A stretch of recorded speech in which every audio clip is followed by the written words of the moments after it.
Hello cricket station viewers, நான் உங்கள் சஞ்சீவ். என் கூட ரிச்சார்ஜ் இருக்காரு. இன்னைக்கு ஐசிசியோட சாம்பியன்ஸ் ட்ராஃபி கிரிக்கெட் ஸ்கெடியூல் வெளில வந்திருக்கு. நம்ம எதிர்பார்த்த மாதிரி ஹைப்ரிட் மாடல் தான். எல்லா மேட்சஸும் வந்து பாகிஸ்தானில், ஆனால் இந்தியா ஆடுற மேட்சஸ் மட்டும் துபாயில். சொல்லுங்கள் ரிச்சார்ஜ், உங்கள் கருத்து என்ன? கருத்து என்னது இல்லை, இன்னைக்கு கருத்து உங்களுது. ஏன்னா வந்து அதாவது சாம்பியன்ஸ் டிராஃபியை டெம்போ வச்சு துபாய் கடத்திருக்கீங்க. ஸோ நீங்கள் தான் சொல்லணும். எனக்கு இதில் வந்து ஒரு சின்ன கேள்வி தான் இருக்குது. அதாவது என்னன்னா, இதில் அதாவது ரெண்டு கேள்வி இருக்குது. என்னன்னா, இதில் பொலிட்டிக்கல் இருக்குன்னு நினைக்கிறீங்களா? ரெண்டாவது இன்னொன்று என்னன்னு பார்த்தீங்கன்னா, இங்கிலாந்து ஆஸ்திரேலியா மாதிரி கொஞ்சம் பெரிய நாடுகள் போய் பாகிஸ்தானில் விளையாடுறாங்க. அப்படி இருக்கப்ப இந்தியா விளையாடல. நெக்ஸ்ட் வந்து பார்த்தீங்கன்னா, இந்தியாவுடைய ஹாக்கி அண்ட் கபடி டீம்லாம் போய் விளையாடுறாங்க. ஆனால் இந்தியாவோட கிரிக்கெட் டீம் போக மாட்டேங்குது. இதை எப்படி நினைக்கிறீங்க? சரி, நிறைய பதில் இருக்கு. நான் ஒவ்வொன்றா சொல்றேன். முதல்ல வந்து பொலிட்டிக்கல் ரீசன்ஸ் இருக்கான்னு கேட்டீங்கன்னா, கண்டிப்பா பொலிட்டிக்கல் ரீசன் இருக்குன்னு தான் எனக்கு தோணுது. சரிங்களா? ஏன்னா வந்து இப்போ பிசிசிஐ வந்து ஒன்று ஆட மாட்டேன் அப்படின்னு சொன்னா அதுக்கு மேல யாரு? ஐசிசி தான் சொல்லணும். சரிங்களா? ஆனா நம்மால் தான் வந்து இப்ப அங்கேயும் போய் ஹெட் பண்றாரு. அப்படி இருக்கும்போது எனக்கு தெரிஞ்சு பிசிஐ ஒன்று சொல்லி அதுக்கு மாறா ஐசிசி பேசுன்றது நான் அது பெருசா வந்து எனக்கு அது உடன்பாடு இல்லை. ஸோ அது இல்லாமல் பிசிசிஐ தான் வந்து பிகஸ்ட் ரெவன்யூ கொடுக்குது ஐசிசிக்கு. சரிங்களா? அப்படி இருக்கும்போது அவங்க சொல்றதான் இவங்க கேட்டாகணும். முடியாதுன்னு ஒரு ஸ்டாண்ட் பிசிஐ எடுத்துருச்சா அதை மாத்தி பேச ஒன்றும் இல்லை. இது ஒரு பக்கம் பொலிட்டிக்கல் ரீசன்ஸ் இருக்கு. இது ஒரு பக்கம். சரிங்களா? இப்போ இன்னொரு பக்கம் பாத்தீங்கன்னா, இப்போ நம்ம நீங்க சொன்ன அதே பாயிண்ட் தான். இப்போ நம்ம பேஸ்பால் டீம் போயிருக்காங்க, ஸ்குவாஷ் டீம் போய் டிராவல் பண்ணிருக்கு, வேற கிரிக்கெட் பிளைண்ட் டீம் போயிருக்கு. சரிங்களா? இப்போ ஆனா டென்னிஸ் டீம் மட்டும் தான் என்ன சொன்னாங்கன்னா, ஆட மாட்டோம்னு சொன்னாங்க. ஏஐடிஏ சொல்லிச்சு. ஆனா அவங்க அப்பீல் வந்து லூஸ் பண்ணிட்டாங்க. ஏன்னா அதுக்கும் மேல இருக்க பாடி என்ன சொல்லிச்சு? இல்ல, நீங்க அங்க போய் தான் டேவிஸ் கப் விளையாடணும்னு சொல்லிச்சு. சரிங்களா?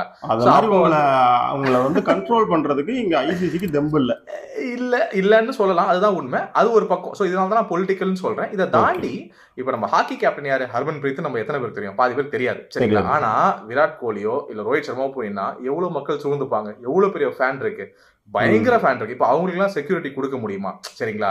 இவங்கெல்லாம் ஒரு ஈஸியான ஒரு டார்கெட்டா, அதாவது என்ன சொல்றது, ஒரு மக்கள் வந்து விரும்பி பார்க்குற ஒரு டார்கெட்டா இருப்பாங்க. அதாவது இதை வேற மாதிரி எடுத்துக்கலாம்னா எப்படின்னா, எனக்கு கேம் நடந்தா போதும், இந்த ப்ரெஷர்லாம் எதுக்குப்பா அப்படிங்கிற மாதிரி ஒரு இது ஒரு ஒரு ஆசுவாசப்படுதல் அந்த இடத்துக்கு வந்துட்டீங்க. ஆமா ஆமா ஆமா, கண்டிப்பா. அதுதான். அதாவது பொலிட்டிக்கல் ரீசன்ஸும் இருக்கு. அதை தாண்டி வந்து பாத்தீங்கன்னா இந்த செக்யூரிட்டி ரீசன்ஸும் இருக்கு. சரிங்களா? அதனால தான் வந்து ஏன்னா இவங்களாம் ரொம்ப மக்களுக்கு ரொம்ப விரும்பிய பிளேயர்ஸ் இவங்களாம். சரிங்களா? அவ்வளோ கிரேஸ், அவ்வளோ ஃபாலோயிங் இருக்கு. ஸோ இதெல்லாம் ரெண்டும் கன்சிடர் பண்ணி தான் வந்து அது இல்லாமல் இந்தியன் பிளேயர்ஸ் வந்து இன்னும் கொஞ்சம் இந்த செக்யூரிட்டி ரீசன்ஸ்க்காக போலன்றதும் சில உண்மைகள் தான், வேற ஒன்றும் இல்லை. சரிங்களா? அசித் லத்தீப் என்ன சொல்லியிருந்தாருன்னா, கிரிக்கெட் பிளேயர்ஸை விட வந்து பாலிவுட் ஸ்டார்ஸ்க்கு வந்து பாகிஸ்தான்ல பெரிய இது இருக்கும் அப்படின்னு சொல்லியிருந்தாரு. அந்த வகையில் பார்த்தீங்கன்னா, முன்ன வந்து சச்சின், சேவாக்கு, தோனி எல்லாத்துக்குமே ஃபேன் இருந்தாங்க. ஆனால் முதல் முறையாக விராட் கோலிக்கு தான் பாலிவுட் ஸ்டாருக்கு என்ன மாதிரியான ஒரு ஃபேன் பேஸ் இருக்குமோ அந்த அளவுக்கு ஒரு தீவிரமான ஃபேன்ஸ் வந்து பாகிஸ்தானில் இருக்காங்கன்னு சொல்லியிருந்தாரு. நீங்கள் சொல்கிறப்ப அதான் ஞாபகத்துக்கு வருது. விராட் கோலிக்கு அங்கே வந்து ஒரு வெறித்தனமான கூட்டம் இருக்குது அப்படிங்கிற மாதிரி. நெக்ஸ்ட் என்னன்னா, எல்லாருமே அதை தாண்டி ஒரு விஷயத்துல வருத்தப்படுறாங்க. அது என்ன மாதிரி விஷயம்னா, அதுவும் விராட் கோலியாக தான். விராட் கோலி மாதிரி ஒரு பிளேயர் வந்து அவருக்கு பாகிஸ்தான்ல எந்த அளவுக்கு லவ் இருக்குன்னு இங்க வந்தாதான் தெரியும். ஆனா அவரோட கேரியர் இதை பார்க்காமே முடிய போகுது அப்படின்ட்டு யூனுஸ் கான், அஃப்ரிடி, அக்பர் இவங்க எல்லாருமே வருத்தப்பட்டிருந்தாங்க. ஒரு முறையாவது விராட் கோலி அதுக்கு கிடைக்கணும், அவர் ஒரு அவ்வளவு பெரிய பிளேயர் வந்து பார்க்கணும்னு சொன்னாங்க. ஆனா ஆக்சுவலி விராட் கோலியோட காலத்துல அது நடக்க போறது இல்லை. அப்படிதானே? எனக்கும் கிட்டத்தட்ட அப்படிதான் தோணுது. இது வந்து விராட் கோலியோட கிட்டத்தட்ட லாஸ்ட் சான்ஸ். சரிங்களா? இதுக்கப்புறம் அவர் வந்து பாகிஸ்தான்ல ஆடக்கூடிய ஒரு சூழ்நிலை வருமானா எனக்கு தெரியல. இப்போ நீங்க அந்த மக்கள் வந்து இப்போ நம்ம ஃபார்மர் பாகிஸ்தான் பிளேயர்ஸ்லாம் சொன்னீங்கல்ல, எவ்வளவு விராட் கோலிக்கு வந்து ஒரு லவ் இருக்கு, வந்து அவர் பார்த்தா தான் அவருக்கு தெரியும்னு சொன்னீங்கல்ல. எனக்கு அதை தாண்டி விராட் கோலி மாதிரி ஒரு பிளேயர் வந்து பாகிஸ்தான்ல ஆடல, அதாவது அவரோட என்ன சொல்றது, அந்த மக்களோட வரவேற்பை தாண்டி அந்த ஒரு இடத்துல அவர் ஆடலன்றதும் எனக்கு ஒரு பர்சனலி எனக்கு ஒரு சின்ன டிசப்பாயின்மெண்ட் தான் அது. சரிங்களா? ஏன்னா நம்ம ஃபார்மர் இந்தியன் பிளேயர்ஸ்லாம் எவ்வளோ பாகிஸ்தான்ல விளையாடி என்ன மாதிரி ரெக்கார்ட் எடுத்துருக்காங்க நமக்கு தெரியும். ஸோ அதை தாண்டி அவர் அங்கே விளையாடி இருக்கணுன்றது என்னோட ஒரு சின்ன விருப்பம். அது நடக்கலன்றது ஒரு சின்ன டிசப்பாயின்மெண்ட் தான். அது மாற்றுக்கிறது இல்லை. இப்போ இந்த ஷோவோட ஒரு முக்கியமான கேள்விகளை நம்ம போக போகிறோம். சஞ்சீவ், சொல்லுங்க. என்ன கேள்வினா, துபாய் வந்து ஒரு டாஸ் ஓரியன்டா இருக்கக்கூடிய ஒரு கிரவுண்ட். அந்த கிரவுண்ட்ல டாஸ் வின் பண்ணா மேட்ச் இந்தாப்பா நீ வின் பண்ணிட்ட அப்படின்னு சொல்லிட்டு நேரா பிரசன்டேஷனுக்கு போயிடலாம். அதுதான் அதோடைய எழுதப்படாத விதி. இதை வந்து இப்படி ஒரு இடத்துக்கு நீங்க மேட்சை கொண்டு போயிருக்கீங்க. இதை எப்படி பாக்குறீங்க? தப்பிப்பீங்களா? இது கிட்ட ஒரு வகையில பார்க்கும்போது தனக்கே வந்து மண்ணவாரி போட்டுக்கிற மாதிரி தான் தன் தலையில. சரிங்களா? ஏன்னா இந்த வருஷம் நான் சும்மா ஒரு சின்ன அனாலிசிஸ் பண்ணேன். ஒரு 9 மேட்ச் ஆடி இருக்காங்க அந்த துபாய் இன்டர்நேஷனல் கிரிக்கெட் ஸ்டேடியத்துல. சரிங்களா? எல்லா அசோசியேஷன் தான் ஆடி இருக்கு. அவங்களே 9ல் 8 தடவை வந்து ஃபீல்டிங் தான் எடுத்திருக்காங்க. சரிங்களா. அதாவது 5 ODI 4 T20. ஸோ இதை தாண்டி அதே மாதிரி 9ல் 8 தடவை வந்து பாத்தீங்கன்னா பேட்டிங் செகண்ட் ஜெயிச்சவங்க தான் ஜெயிச்சிருக்காங்க, சரிங்களா. ஸோ உங்களுக்கு வந்து அதாவது டாஸ் வின் பண்ணுங்க, சேஸ் பண்ணுங்க, மேட்ச் வின் பண்ணுங்க, ஒரு ஃபிக்ஸட் டெம்ப்ளேட்டா இருக்கு, சரிங்களா.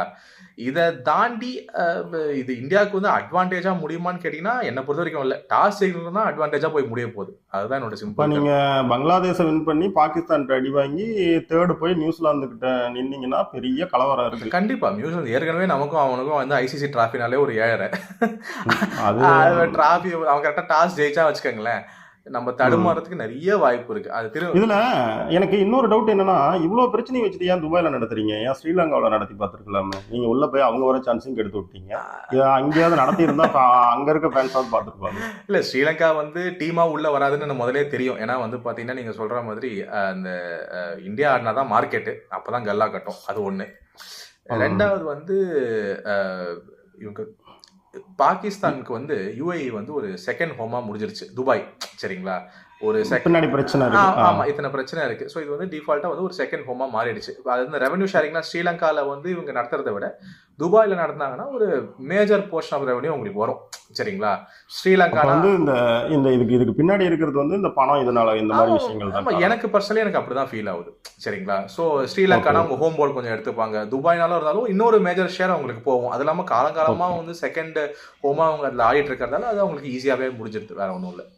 Okay okay. இதில் இன்னொன்று என்னன்னு பார்த்தீங்கன்னு வச்சுக்கோங்களேன், இப்போ வந்து அடுத்து வந்து இந்தியாவில் நடக்க போகிற 2026 நடக்க போகிற T20 வேர்ல்டு கப்புக்கு, அதாவது ஸ்ரீலங்கா அண்ட் இந்தியாவில் நடக்க போகிற T20 வேர்ல்டு கப்புக்கு இதே ஹைபிரிட் மாடலில் தான் நடத்தணும். பாகிஸ்தான் வரதுக்கு ஏற்றுக்கல, அவங்க அதுக்கெல்லாம் ஒத்துக்கிட்டதுனால தான் இதுக்கு வந்திருக்காங்க, ஹைபிரிட் மாடலுக்கு ஏற்றுக்கிட்டாங்க அப்படின்ற மாதிரி சொல்கிறாங்க. அந்த நியூஸ் என்ன, அது கன்ஃபார்மா?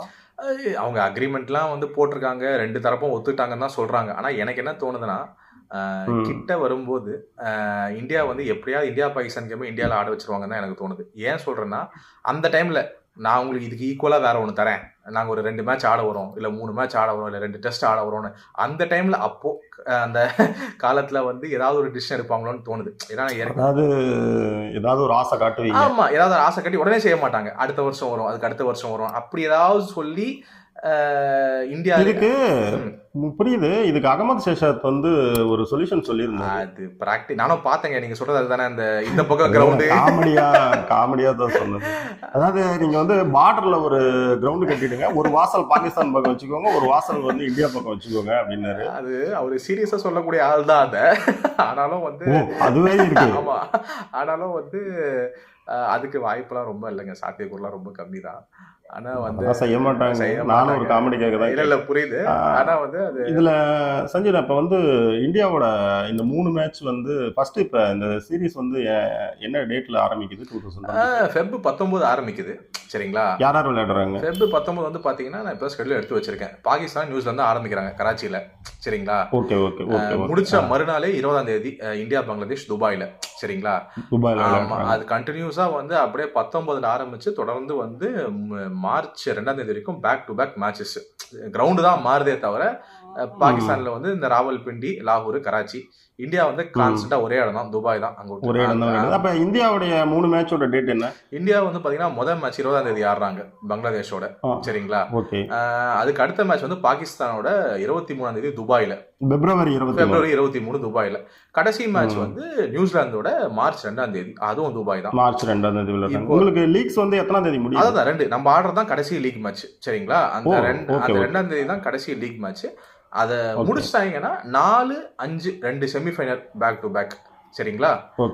கடைசி ஃபைனல் வந்து இது 9ஆம் தேதி, அது வந்து லாகூர். இப்போ வந்து பாத்தீங்கன்னா நான் என்ன நினைச்சேன், செமிஃபைனல் ஃபைனல் ரெண்டுமே வந்து இந்தியா குவாலிஃபை ஆனா துபாயில இல்லனா பாகிஸ்தான்ல நினைச்சேன். ஆனா அவங்க அப்படி கொடுக்கல. இந்த வாட்டி தெளிவா மார்ச் 4ஆம் தேதி நடக்க போற செமிஃபைனல் வந்து துபாய்னு எழுதி வச்சிட்டாங்க. சோ ஒரு அதாவது டிஃபால்ட்டா ஒரு செமிஃபைனல் வந்து துபாய். ஆமா, இவங்க மத்த மேட்ச்ல இந்தியா நடத்தி ஹெல்ப் பண்றதால ஒரு செமிஃபைனல் டிஃபால்ட்டா துபாய். அது இப்போதைக்கு வந்து ஃபைனல்ஸ்க்கு மட்டும் தான் அந்த ஸ்டார் போட்டிருக்காங்க. எல்லா ஸ்கெட்யூலையும் நான் பாத்துட்டேன், சரிங்களா.